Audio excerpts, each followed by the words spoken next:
بسم الله الرحمن الرحيم، والصلاة والسلام على أشرف المرسلين وعلى آله وأصحابه أجمعين. إخواني أخواتي، مرحبا بكم في هذا الفيديو الجديد إن شاء الله، الذي سنتعرف فيه على ميزة جديدة على حساب الواتساب. فتابعوني متابعيني الكرام حتى نتعرف على هذه الميزة بعد هذا الفاصل.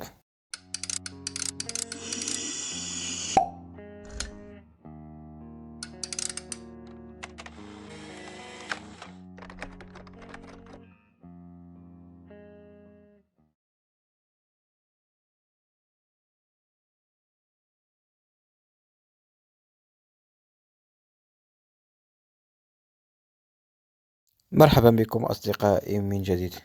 ما هو ميتآل في الواتساب؟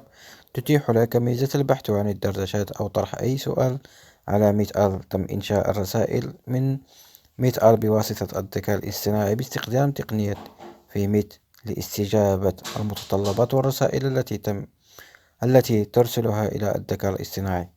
والآن عزيزي المتابع، دعونا نطرح بعض الأسئلة على الذكاء الاصطناعي. والآن سأقوم بكتابة هذا السؤال: ما هي مميزات الآيفون؟ وهنا مشاهدينا الكرام كما تشاهدون سيعطينا جميع معلومات على شركة الآيفون ومميزات وعيوب هذا الهاتف، وأي شيء يخص هاتف الآيفون سنجده سيقوم بوصف شامل لهذا الهاتف كما تشاهدون. وهنا مشاهدينا الكرام سنقوم بسؤال ثاني: ما هي فوائد الرياضة للإنسان؟ كما تشاهدون. وهنا مشاهدينا الكرام سيقوم بوضع سلسلة من مميزات من فوائد الرياضة على صحة الإنسان كما تشاهدون. وهنا أيضا مشاهدينا الكرام سأقوم بكتابة هذا السؤال الثالث لكي نوضح كل شيء كما تشاهدون: أين تقع دولة النرويج على الكرة الأرضية؟ كما تشاهدون سأقوم بكتابة هذا السؤال. وهنا كما تشاهدون مشاهدينا الكرام لقد قام بالإجابة على هذا السؤال.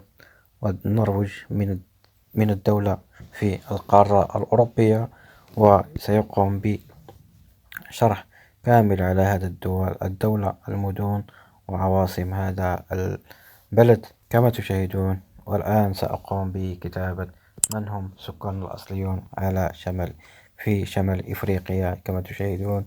سيقوم بإجابة على هذا السؤال كما تشاهدون عزيزي المتابع.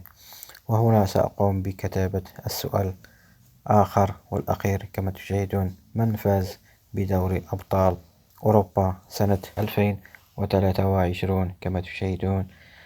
وهنا سيقوم بالإجابة على هذا السؤال أيضا: ريال مدريد من فاز بدوري أبطال أوروبا كما تشاهدون.